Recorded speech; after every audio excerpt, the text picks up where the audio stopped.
అందరికీ నమస్కారం అండి. మనం శ్రీమద్ దేవి భాగవతం సంక్షిప్తం చదువుకుంటున్నాము. రెండో స్కందం ఫినిష్ చేసుకున్నాం. ఇప్పుడు మూడో స్కందం మొదలుపెడదాం. జనమేజయుడు ప్రముఖ దేవతల యొక్క బ్రహ్మాండము యొక్క ఉత్పత్తి గురించి, స్వము స్వరూపముల గూర్చి వ్యాసుని ప్రశ్నించుట, బ్రహ్మదేవుడు నారదునితో భగవతి ఆద్యాశక్తి ప్రభావమును వర్ణించుట, శ్రీదేవిచే ఇవ్వబడిన దివ్య విమానము మీద బ్రహ్మ విష్ణు మహేశ్వరులు వివిధ లోకములకు వెళ్ళుట, అచ్చటి విలక్షణ దృశ్యములను చూచుచు చివరకు భగవతి యొక్క దివ్య ద్వీపమును చేరుకొనట. జనమేజయుడు అడిగెను, భగవాన్, మీరు అంబాయజ్ఞము అనగా పరమ పవిత్రమగు నవరాత్ర వ్రతము ఒనరించి దాని ద్వారా దేవిని ఆరాధింపుము అని ఆజ్ఞాపించితిరి. ఆ దేవి ఎవరు? ఎట్లుండును? ఎప్పుడు ప్రకటమయ్యెను? ఆ దేవిని ఏ ప్రయోజనమును ఆశించి ఆరాధింపవలయును? ఆమె ప్రసన్నురాలగు ఉద్దేశ్యమేమిటి? ఏ ఏ గుణముల చేత ఆమె విభూషితురాలు? అంబాయజ్ఞము ఏ విధముగా నుండును? దాని స్వరూపమేమిటి? విధానమెట్టిది? దయానిధి, మీరు సకల జ్ఞాన సంపన్నులు. విధిపూర్వకముగా దయచేసి అంతయును వర్ణింపుడు. బ్రాహ్మణోత్తమ, బ్రహ్మాండము యొక్క ఉత్పత్తిని కూడా విస్తృతముగా వివరింపుడు. బ్రహ్మాండ విషయమున ఏమి చెప్పబడినదో, అది ఎట్లున్నదో, ఈ విషయములన్నిటినీ నాకు తెలుపుడు. బ్రహ్మ విష్ణువు రుద్రులు ఈ ముగ్గురును సగుణ దేవతలు అని నేను విని ఉన్నాను. క్రమముగా సృష్టి, పాలన, సంహార కార్యముల నిర్వహణ బాధ్యత వీరి మీదనున్నది. పరాశరనందనుడవగు వ్యాసమహర్షి, ఇప్పుడు నేను వీరిని గూర్చి విస్తృతముగా వినగోరుచున్నాను. దయచేసి దీనిని తెలుపుడు. వ్యాసుడు నుడివెను, రాజా, నీ బుద్ధి మిగుల విశాలమైనది. బ్రహ్మాదుల ఉత్పత్తి ఎట్లు జరిగినది అని నీవడిగితివి. అది చాలా కఠినమైన విషయము. దాని నుండి అనేక విషయములు పుట్టును. ఈ ప్రశ్ననే పూర్వము నేను నారదుని అడిగితిని. ఆయన ఒసగిన సమాధానము నాకు జ్ఞాపకమున్నది. రాజా, చెప్పెదను వినుము. ఒకానొక సమయమున సకల జ్ఞాన సంపన్నుడు మునివరుడు అగు నారదుడు విరాజమానుడై ఉండెను. వేదముల సర్వోత్కృష్ట జ్ఞాతయగు ఆ మునీంద్రుని దర్శన భాగ్యము నాకు కలిగెను. ఆయన మిగుల శాంతస్వరూపుడు. ఆయనను చూచి నేను మహదానందభరితుడని అయితిని.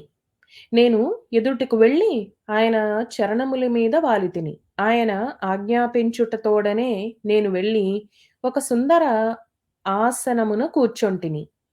ఆ సమయమున మునివరుడగు నారదుడు గంగా తీరమున ఒక నిర్జన ప్రదేశమున ఇసుక తిన్న మీద కూర్చొని ఉండెను. కుశల ప్రశ్నలైన తర్వాత నేను నారదుని అడిగితిని, మునీంద్ర, మీరు బుద్ధిమంతులు. విస్తృతమగు ఈ బ్రహ్మాండమునకు ప్రధానకర్త ఎవరు? మునివరా, ఈ బ్రహ్మాండము ఎచట నుండి ఉద్భవించెను? ద్విజవర, దానితో పాటు ఈ బ్రహ్మాండము నశించునదా లేక శాశ్వతముగా ఉండునదా? దయచేసి తెలుపుడు. దీనిని రచించినది ఒకరేనా లేక అనేకులా? కర్త లేకుండా కార్యము జరుగుట అసంభవము. ఈ ప్రశ్న నా హృదయమున ఉదయించుచునే ఉండెను. భగవంతుడగు శంకరుడు పరమకారణమని జగత్తును రచయించునని కొందరు తెలుపుదురు.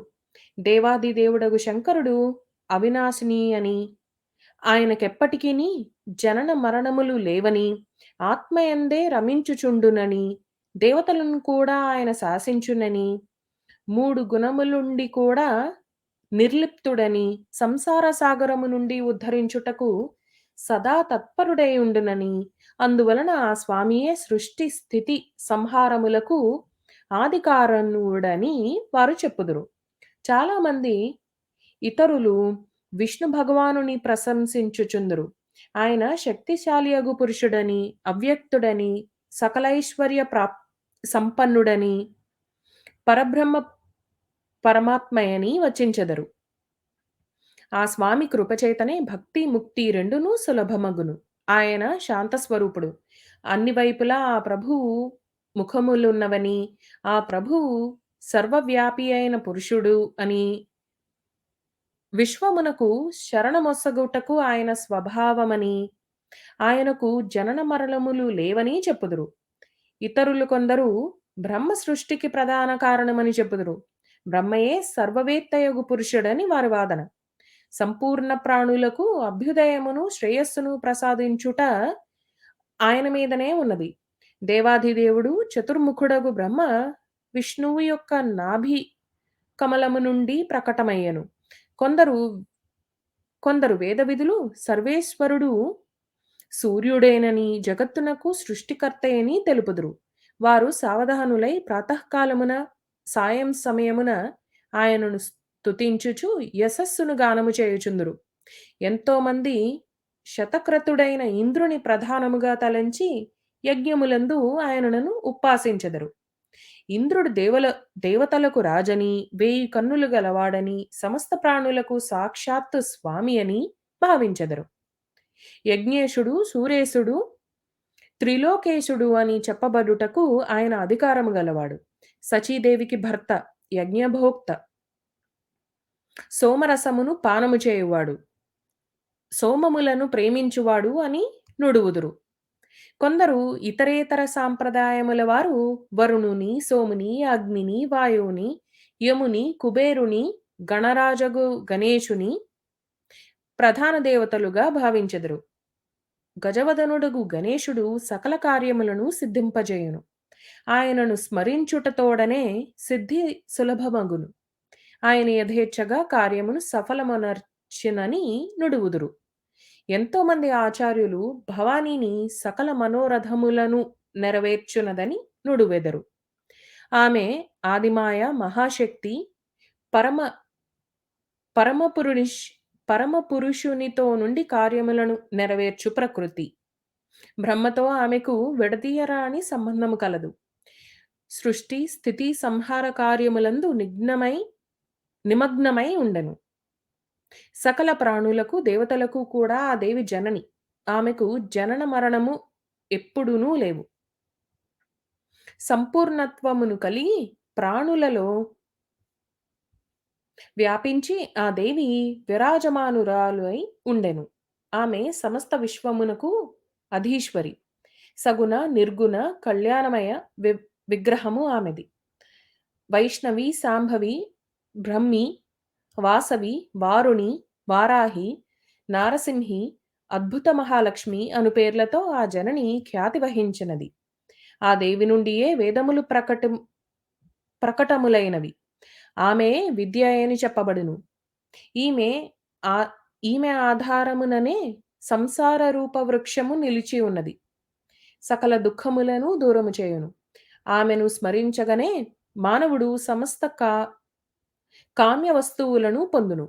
ముక్తిని గోరువారికి ముక్తిని, ఫలము గోరువారికి అభీష్ట ఫలమును ప్రసాదించును.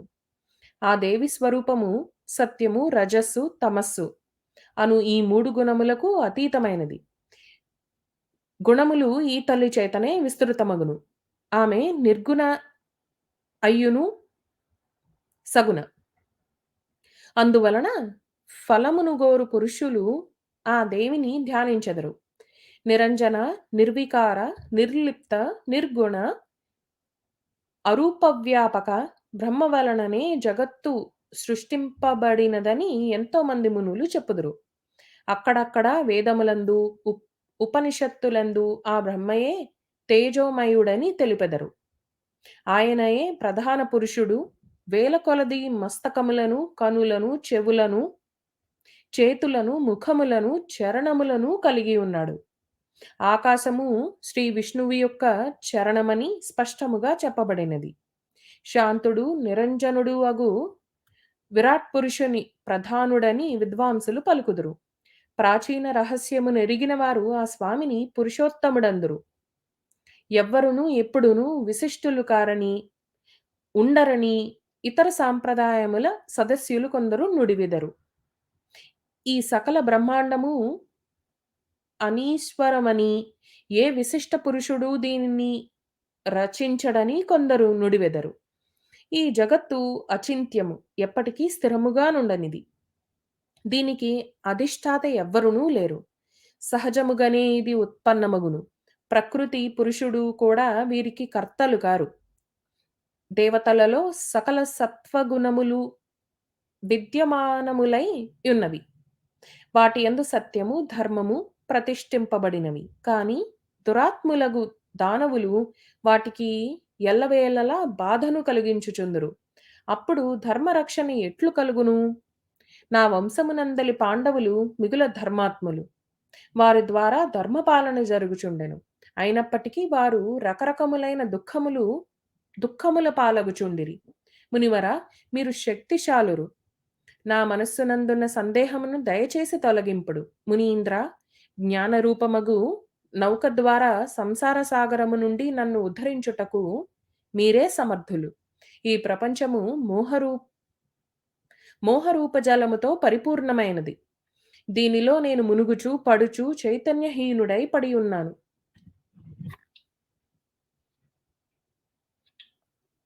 వ్యాసుడు పలికెను. మహాబాహు, కురువంశపు రాజులందు నీవు సర్వశ్రేష్ఠుడవు. నీవడిగిన విషయములనే నేనును నారదుని అడిగితిని. నారదుడు వచించెను. వ్యాసమహర్షి, చాలా కాలం క్రిందట నా మనసులోనూ ఇదే సందేహము కలిగినది. అప్పుడు నేను నా తండ్రియగు బ్రహ్మ దగ్గర వెళ్ళితిని. నీవడిగిన ఈ ప్రశ్ననే నేను అమిత తేజస్వియగు నా తండ్రిని అడిగితిని. తండ్రి, ఈ సంపూర్ణ బ్రహ్మాండము ఎచట నుండి పుట్టినది? ప్రభు, మీరు సమగ్రముగా దీన్ని రచించితరా? లేక విష్ణువే సృష్టికి కర్తయా? లేక శంకరుడి ఈ సృష్టిని చేసనా? జగత్ప్రభు, మీరు విశ్వాత్మ స్వరూపులు. సత్యమును దయచేసి తెలుపుడు. ఏ దేవతను పూజింపవలెను? ఏ దైవము అందరికంటే సర్వసమర్థుడు? పుణ్యశ్లోకుడవగు బ్రహ్మదేవా, ఈ ప్రశ్నలన్నిటికీ సమాధానములు నొసగి నా సందేహ నివృత్తికి తోడ్పడుడు. సత్యవతీ నందనుడవగు వ్యాసమహర్షి, ఇట్లు నేను ప్రశ్నింపగా లోక పితామహుడగు బ్రహ్మ నాతో ఇట్లు పలికెను. బ్రహ్మనుడివెను. నాయనా, నీ ప్రశ్నకు నేనేమి సమాధానమొసగగలను? ఈ ప్రశ్న మిగుల జటిలమైనది. భాగ్యశాలి, నీవు విష్ణుదేవునితో ఈ ప్రశ్నకు సమాధానమును పొందగలవు. మహామతి, ఈ రహస్యమును తెలిసిన విరాగి అయిన పురుషుడు ఎవ్వరునూ ఈ ప్రపంచమున లేడు. త్యాగి అయిన వాడు, కోరికలు లేనివాడు, ఈర్ష్య లేనివాడు మాత్రమే ఈ రహస్యమును తెలుసుకొనగలడు. పూర్వకాలమున సర్వత్ర జలమే ఉండెను. స్థావర జంగమము లేవియును లేవు. అప్పుడు కమలము నుండి నేను ఉద్భవించితిని. ఆ సమయమున నాకు సూర్యచంద్రులు గాని, వృక్షములు, పర్వతములు గాని ఏవియును కనిపించలేదు. నేను కమలకర్ణిక మీద కూర్చుని ఆలోచింపసాగితిని. ఈ అగాధ జలమునందు నేనెట్లు ఆవిర్భవించితిని? నా రక్షకుడెవరు? ఈ ప్రళయకాలమునందు సృష్టి సంహారములను చేయు విశిష్ట పురుషుడెవరు? ఎచ్చటను స్పష్టంగా నాకు ఈ జలమునకి అధికారమైన భూమి కనిపించటం లేదు. ఈ జలమునకు ఆధారమైన భూమి కనిపించుటలేదు. ఈ కమలం ఎట్లు పుట్టినది? రూఢ, యౌగిక అను 2 అర్థములలో ఎవరైనను ఇందుకు కారణమై ఉండవచ్చును. యౌగిక అర్థము చూచినచో దీనికి మూల కారణము పంకమగును. ఆ పంకమెచ్చటనున్నదో ఇప్పుడు చూచెదను. మూల కారణము పంకమైనచో దాని క్రింద భూమి తప్పకయుండును. ఇట్లా ఆలోచించి నేను జలములోనికి దిగుతిని. 1000 సంవత్సరముల వరకు పృథివిని వెతుకుచుండిని. అయినప్పటికీ ఆ జలమునకెక్కడనూ అంతు దొరకలేదు. దిశానిర్దేశము కలగలేదు. ఇంతలో ఆకాశవాణి నుండి తపము చేయుము, తపము చేయుము అను శబ్దము వినిపించెను. అప్పుడు నేను తపమారంభించితిని. కమలము మీద ఆసీనుడైన నేను 1000 సంవత్సరములు తపమాచరించసాగితిని. అప్పుడు సృష్టి చేయుము అను ఆకాశవాణి వినిపించెను. దానిని విని నేను మహదాశ్చర్యమునకు లోనైతిని. ఎవరిని సృష్టించవలను? నా కర్తవ్యమేమిటి అని ఆలోచింపసాగితిని. అదే సమయమున మధుకైటభులను పేర్లు గల ఇరువురు భయంకరమైన దానవులు నా ఎదుటకు వచ్చిరి. ఆ మహాసాగరమునందు వారు నాతో యుద్ధము చేయు తమ కోరికను వెల్లడించిరి. నేను వారి వలన భయమునకు లోనైతిని. కమలనాళమున కమలనాళమును పట్టుకుని జలములో దిగితిని. అచట నాకు ఒక పరమాద్భుత దివ్య పురుషుని దర్శన భాగ్యము లభించెను. ఆయన శ్రీ విగ్రహము మేఘముతో సమానముగా శ్యామవర్ణము కలిగి ఉండెను. ఆయన పీతాంబరమును ధరించి 4 భుజములు కలిగి ఉండెను. శేషనాగుని శయ్య మీద నిద్రించుచుండెను. ఆ జగత్ప్రభువు కంఠసీమయందు వనమాల సుశోభితమై ఉండెను. శంఖచక్ర గదా పద్మములను 4 ఆయుధములతో అనుపమ శోభ అనుపమ శోభలొలుకుచుండెను. అట్టి శేషసాయియు భగవంతుడు అగు విష్ణువు దర్శనము నాకు కలిగెను. ఆ స్వామి యోగ నిద్రావసుడై గాఢ నిద్రతో పరుండి ఉండెను. ఆయన చేష్టలన్నీయును శాంతించెను. నారద, శేషశయ్య మీద నిద్రించుచున్న ఆ ప్రభువును చూచి నా మనస్సు చింతింపసాగాను. ఇంతలో భగవతి యోగనిద్ర నాకు జ్ఞాపకం వచ్చెను. నేను ఆమెను స్తుతించిని. అప్పుడు కళ్యాణప్రద భగవతి విష్ణువు యొక్క విగ్రహము నుండి వెలువడి అచింత్య రూపధారిణి అయి ఆకాశమునందు విరాజమానురాలై ఉండెను. దివ్య ఆభూషణములు ఆమె ప్రకాశమును వృద్ధి చేయుచుండెను. యోగనిద్ర భగవంతుడగు విష్ణువు శరీరము నుండి వేరై ఆకాశమున ప్రకాశించుచుండగా శ్రీహరి లేచి కూర్చొనెను. ఆ స్వామి మధుకైటభులతో 5,000 సంవత్సరములు భయంకరమైన పోరు సలిపెను. అప్పుడా దైత్యులు మరణించిరి. మొదట దేవి యొక్క కటాక్షముతో మధుకైటభులు మోహితులై ఉండిరి. దీని తరువాత భగవంతుడగు విష్ణువు వారిని తన ఒడిలో పెట్టుకుని అచ్చటనే వారిని సంహరించెను. అప్పుడు నేనును విష్ణుదేవుడు మాత్రమే అచటనుంటిమి. అచటనే అప్పుడు రుద్రదేవుడు కూడా ప్రకటితుడయ్యాను. మా మువ్వురుకు భగవతి ఆద్యాశక్తి దర్శనమసగెను. ఆమెను చూచి మనస్సు మహదానందమున పొంగులు వారుచుండెను. మేము ఆ దేవిని మిగుల స్తుతించితిమి. అప్పుడా ఆదిశక్తి మాతో పలుకసాగెను. దేవి నుడివెను. బ్రహ్మ విష్ణు మహేశ్వరులారా, మీరు మిగుల జాగరూకతతో మీ కార్యములందు నిమగ్నులు కండు. సృష్టి స్థితి సంహారములు మీ కార్యములు. గొప్ప పరాక్రమశాలురగు దైత్యులు మృతి చెందగా మీరు మీ స్థానములని ఏర్పరచుకొని శాంతిపూర్వకముగా నివసింపుడు. మీరు మీ సామర్థ్యముతో 4 విధములైన ప్రజలను సృష్టింపుడు. బ్రహ్మ పలికెను. భగవతి ఆద్యాశక్తి యొక్క ఆ వాణి అత్యంత మధురము, సుందరము, సుఖప్రదమై ఉండెను. ఆ మాటలను మేము స్పష్టముగా వింటిమి. మేము ఆ దేవితో పలికితిమి. తల్లి, మేమెట్లు ప్రజలను సృష్టించుట మొదలగు కార్యములను చేయుటలో సఫలతను పొందగలము? విశాలమైన భూమి లేదు. అంతయును జలమగ్నమై ఉన్నది. పంచభూతములు, గుణములు, తన్మాత్రలు, ఇంద్రియములు కావలను. కానీ అవి ఏవియును ఇచ్చటలేవు.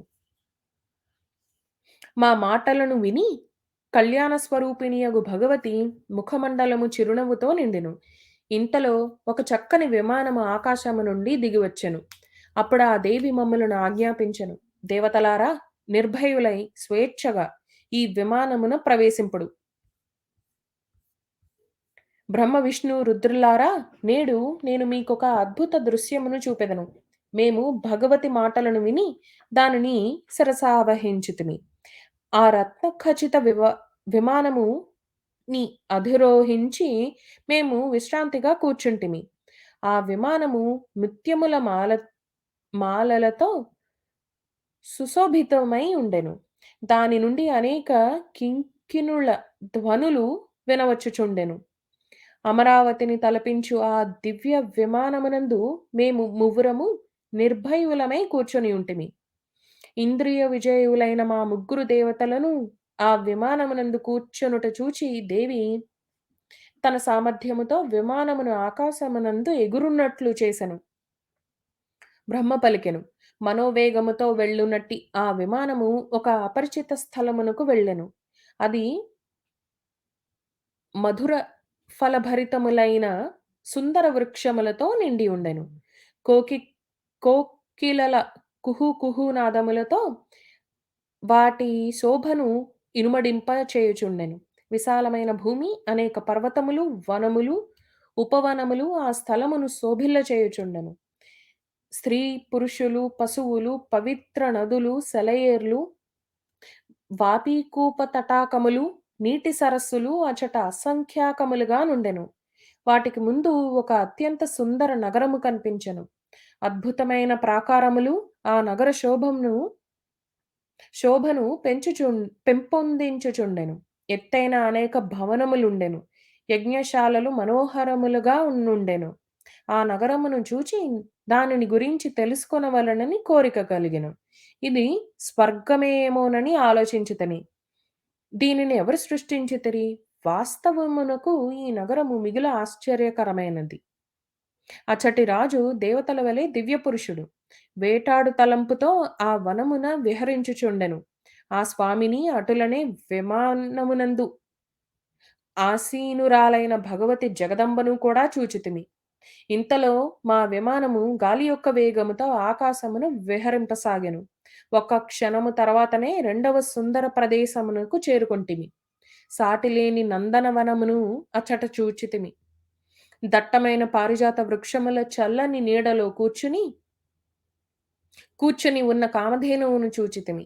దానికి సమీపముననే ఐరా ఐరావతమను ఏనుగు విరాజిల్లుచుండెను. వందల కొలది అప్సరలు, యక్షులు, గంధర్వులు, విద్యాధరులు ఆ పారిజాత ఉపవనమునందు గానము చేయుచు విహరించుచుండిరి. మహాభాగ్యశాలియగు ఇంద్రుని కూడా మేము చూచితిమి. ఆయన చెంత అతని ప్రాణప్రియురాలగు సచీదేవి కూడా విద్యమానయై ఉండెను. స్వర్గము యొక్క ఆ దృశ్యమును చూచి మేము మిగుల ఆశ్చర్యచకితులమైతిమి. జలమునకు స్వామియగు వరుణుడు, కుబేరుడు, యమధర్మరాజు, సూర్యుడు, అగ్ని మొదలగు దేవతలు కూడా అచట శోభాయమానులై ఉండిరి. వారిని చూచి ఆ ఆశ్చర్యమునకు హద్దులు లేకుండెను. ఆ నగరము చక్కగా అలంకరింపబడి ఉండెను. అచ్చటి రాజు ఇంద్రుడే. ఆయన శాంతచిత్తుడై నరవాహనము గల పల్లకినెక్కి నగరము నుండి బయలుదేరెను. మేము విమానమునందు కూర్చునియే ఈ వినోదమును చూచుచుంటిమి. ఇంతలో మా విమానము వేగమును పుంజుకొనెను. దివ్యధామమగు బ్రహ్మలోకమును చేరితిమి. సకల దేవతలు ఆ నగరము ఎదుట తలలు వంచి నమస్కరించుచుండిరి. అచట ఒక రెండవ బ్రహ్మ విరాజమానుడై ఉండెను. అతనిని చూచి భగవానుడగు శంకరుడు, విష్ణుదేవుడు మిగుల విస్మితులైరి. సభ జరుగుచుండెను. సకల వేదములు తమ తమ అంగములతో కూడి రూపమును ధరించి ఆ సభయందు కూర్చొని ఉండిరి.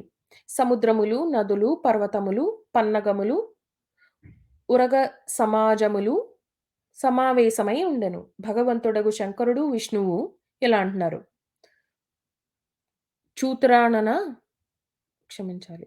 చతురానన అవినాశియగు ఈ బ్రహ్మ ఎవరు? అని నన్నడిగిరి. నాకేమీను తెలియదు. సృష్టికి అధిష్టాత అయిన ఈ మహాత్ముడెవరు? భగవాన్ నేనెవరు? వీరెవరు? మా యొక్క ఉద్దేశ్యమేమి? ఈ చిక్కులలో పడి నా మనస్సు భ్రమించుచున్నది అని నేను సమాధానమొసగితిని. ఇంతలో ఇంతలో మనస్సు వలె వేగగమనములు గల ఆ విమానము వెంటనే అచ్చటి నుండి బయలుదేరాను. అది మిగుల రమ్యమైన కైలాస శిఖరం చేరెను. అచ్చట పెక్కుమంది యక్షులుండిరి. అచ్చట ఒక చక్కని మందార ఉపవనముండెను. దానియందు సుఖములు, కోకిలలు కలకలారావము ఓనరించుచుండెను. వీణ, మురజాది వాద్యం వాద్యముల యొక్క సుఖప్రదమైన నాదము వినిపించుచుండెను. విమానమచ్చటకు చేరుట తోడనే ఒక దివ్య భవనము నుండి త్రినేత్రధారి భగవంతుడగు శంకరుడు బయలుదేరెను. ఆయన నంది మీద కూర్చుని ఉండెను. 5 ముఖములు 10 భుజములు కలిగి ఉండెను. మస్తకమున చంద్రుడు సుశోభితుడగుచుండెను. పులి చర్మమును ధరించి ఉండెను. గజ చర్మమును దుప్పటి వలె కప్పుకొని ఉండెను. మహాబలశాలియగు గణేశుడు, స్వామి కార్తికేయుడు ఇరువైపుల నుండి రక్షణ కార్యమును నిర్వహించుచుండిరి. భగవంతుడగు శంకరునితో మార్గమధ్యమున నడుచుచున్న ఆ ఇరువురు పుత్రులు గణేశుడును, కార్తికేయుడును అనుపమ శోభాయమానులై ఉండిరి. నంది మొదలగు ప్రధాన గణములందరూ రక్షకులై శంకరుని వెంట జయ జయధ్వానములు చేయుచు నడుచుచుండిరి. నారద, ఆ సమయమున భగవంతుడగు శంకరుని, ఆ స్వామి ఇతర గణములను చూచిన మా ఆశ్చర్యమునకు అవధులు లేకుండెను. క్షణమాగి ఆ విమానము ఆ శిఖరము నుండి వాయువేగముతో ముందుకు సాగి వైకుంఠలోకమునకు చేరెను. అచట భగవతియగు లక్ష్మి యొక్క విలాస భవనము ఉండెను. నాయనా నారద, నేనచట చూసిన సంపత్తిని వర్ణించుట నా తరము కాదు. ఆ దివ్య నగరమును చూచి విష్ణువు యొక్క మనసు ఆశ్చర్యమున సముద్రమున మునకలు వేయుచుండెను. అచట కమలలోచనుడగు శ్రీహరి విరాజమానుడై ఉండెను. అగిసె పుష్పములతో సమానముగా ఆయన శ్రీవిగ్రహము కాంతులీనుచుండెను. 4 భుజములు కలిగి పీతాంబరమును ధరించి ఉండెను. పక్షిరాజగు గరుడుని మీద విరాజమానుడై ఉండెను. దివ్యాభరణములతో ఆయన అనుపమ శోభలొలుకుచుండెను. ప్రాణప్రియుల ప్రాణప్రియురాలగు లక్ష్మి చామరమును వీచుచుండెను. సనాతనుడగు శ్రీహరి యొక్క ఆ వైభవమును చూచి మేమందరము ఆశ్చర్యచకితులమైతిమి. ఒకరి ముఖములొకరము చూచుకొనుచు ఆ విమానమునందు ఉత్తమ ఆసనముల మీద కూర్చొని ఉంటిమి. ఇంతలో వాయువేగమున ఆ విమానము అచట నుండి బయలుదేరెను. ముందు అమృతతుల్యమై మధుర జలములు గల సముద్రము కనిపించెను. ఆ జలము మిగుల మధురముగా నుండెను. అలలు ఉవ్వెత్తుగా లేచి పడుచుండెను. అనేక జలచరములు అచట నివసించుచుండెను. అచటనే ఒక మనోహర ద్వీపముండెను. మందార పారిజాతాది వృక్షములు దాని శోభను పెంపొందించుచుండెను. అనేకుల అనేకములగు పరుపులతో ఆ భూమి అంతయు కప్పబడి ఉండెను. వివిధములగు చిత్రపటములతో అలంకరింపబడి ఉండెను. ముత్యాల దండలు వ్రేలాడుచుండెను. వివిధములగు హారములు దాని సౌందర్యమును పెంపొందించుచుండెను. అశోక, వకుళ, కురవక, చంపక, మొగలి మొదలగు మనోహరములగు వృక్షములు ఆ ద్వీపమునకు మూలమూలలా సుశోభితయై ఉండెను. కోకిలలు మధుర స్వరముతో కుహు కుహు నాదములు ఆలపించుచుండెను. సర్వత్రా దివ్య గంధములు విరజిమ్ముచుండెను. తుమ్మెదలు ఝూంకారములు ఒనరించుచుండెను. వీటన్నిటి వలన దాని శోభ ఇంతింతని చెప్పనలవి కాకుండెను. ఆ ద్వీపమునందు మంగళమయ మనోహరమగు మంచమొకటి అమర్చబడి ఉండెను. అది దగదగమని మెరియు రత్నములతో పొదగబడి ఉండెను.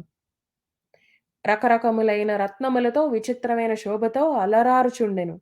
మేము విమానమునందు కూర్చుని ఉంటిమి. దూరము నుండియే అత్యంత సుందరమగు మంచమును చూచితిమి. దానిమీద అనే అనేకములగు వస్త్రములు పరచబడి ఉన్నవి. ఇంద్రధనస్సు వలె అది మెరియుచుండెను. ఆ ఉత్తమ పర్యంకము మీద ఒక దివ్య రమణీమణి ఆసీనురాలై ఉండెను. ఆమె కంఠమున ఎర్రని మాలై ఉండెను. ఎర్రని వస్త్రధారిణి అయి ఆ శ్రీవిగ్రహము శోభలొలుచుండెను. ఎర్ర చందనము నలుముకొని ఉండెను. ఎర్రని నేత్రములు కలిగి ఉండెను. సౌందర్య ప్రభారాశి అయి ఆ దేవి కోట్ల కొలది మెరుపులు ఒక్కసారి మెరిసినట్లు ప్రకాశమానురాలై ఉండెను. ఆమె ముఖ కమలము అత్యంత సుందరము. దంతములు ఎర్రని రంగు కలిగి ఉండెను. కోట్ల కొలది లక్ష్మీదేవతల కంటే కూడా అధిక సౌందర్యముతో ఆ దేవి ఒప్పారుచుండెను. ఆమె సూర్యుని వలె వెలుగొందుచుండెను. దివ్య పాశాంకుశ అభయ వరముద్రలతో ఆ దేవి భగవతి భువనేశ్వరి హస్తములు సుశోభితములై ఉండెను. ఆశ్చర్యమును గొలుపు ఆ భూషణములు ధరించి ఉండెను. అట్టి పరమ సౌందర్యవతిని నేనెక్కడనూ చూడలేదు. ఆ దేవి చెంతనే అసంఖ్యాకులగు సాధకులు కూర్చొని హ్రీం అను మంత్రమును జపించుచుండిరి. సమస్త హృదయములందు నివసించు ఆ దేవి అఖిల జగత్తునకు అధిష్టాత్రి. నామజప నిరతులై ఉన్న అనేక మంది సఖియలు ఆ దేవిని నిరంతరము స్తుతించుచుండిరి. భువనేశ్వరి మహేశ్వరి మొదలగు నామములను హృదయంగమము చేసుకొనెడి దేవకన్యలు నలువైపుల కూర్చుని ఉండిరి. వారికి కామపుష్ప మొదలగు అనేక నామములుండెను. షట్కోణ యంత్ర రాజమధ్యమున భగవతి భువనేశ్వరి విరాజమానయై ఉండెను. ఆ దేవిని చూచి మేము మహదాశ్చర్యమగ్నులమైతిమి. కొంతసేపు నిశ్చేష్టులమై అచటనే నిలిచి ఉంటిమి. ఈ సుందరి ఎవరు? ఈమె పేరేమి? ఈ దేవిని గురించిన విషయము మాకు తెలియనే తెలియదు. వేలాది నేత్రములను, హస్తములను, ముఖములను కలిగి ఉన్నది. దూరము నుండి చూచినచో ఎంత సౌందర్యముగా భాసించుచున్నది. ఈమె ఏ అప్సరసయును కాదు, గంధర్వ కన్యయును కాదు, దేవకన్యయును కాదు అని వారు తమలో తాము మాట్లాడుకొనుచుండిరి. నారద, ఇట్లు మేము సందేహగ్రస్తులమై అచటనే ఆగిపోతిమి. అప్పుడు విష్ణు భగవానుడు చారుహాసినియగు భగవతిని చూచి వివేకపూర్వకముగా ఆ దేవి భగవతి జగదంబికయని నిర్ణయించెను. ఈ దేవియే మనకందరికిని ఆది కారణమని తెలిపెను. మహామాయ, మహావిద్య అని ఈ దేవి నామములని నుడివెను. ఈమెయే సంపూర్ణ ప్రకృతి, ఎప్పుడునూ నశించనిది. మందబుద్ధులైన జనులు ఈమెను తెలుసుకొనజాలరు. యోగము ద్వారా ఈ దేవి సాక్షాత్కరించును. గంభీరమైన ఆశయము గల ఈమె పరమాత్ముని యొక్క ఇచ్ఛాశక్తి. ఈ దేవి నిత్యమైనది. ఈమె విగ్రహము కూడా నిత్యము. విశ్వేశ్వరి, వేదగర్భ, శివ అని పిలువబడెను. విశాల నేత్రములు గలది, సకలమునకు ఆది జనని. ప్రళయకాలమునందు సమస్త జగత్తును విలీనము చేసుకొనెను. సమస్త జీవుల ఆకృతులను తన విగ్రహమునందు నిహితము చేసుకొని ఉండెను. శివబ్రహ్మలారా, సర్వబీజ స్వరూపిణి అయి ఈ దేవి విరాజిల్లుచున్నది. ఈ జనని యొక్క కోటాను కోట్ల విభూతులు పరిసరములందు శోభిల్లుచున్నవి. క్రమముగా వీటిని చూడుడు. ఆ విభూతుల శరీరములు దివ్యాలంకారములతో, దివ్య గంధములతో సుశోభితములై ఉన్నవి.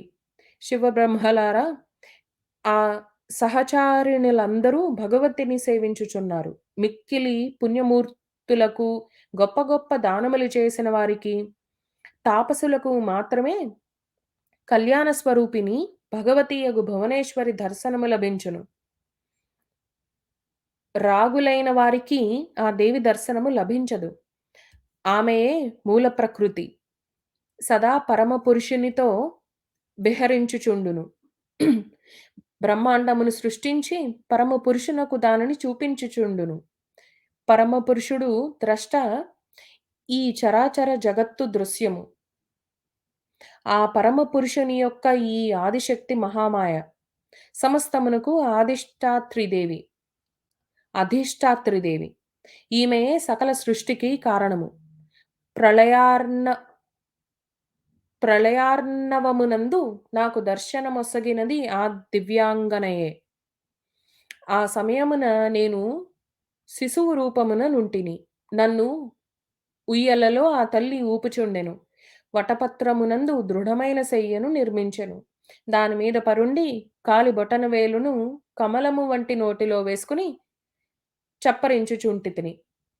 శిశు చేష్టలను చేయుచు ఆడుకొనుచుంటిని. నా అంగములన్నీయు మిగుల కోమలములై ఉండెను.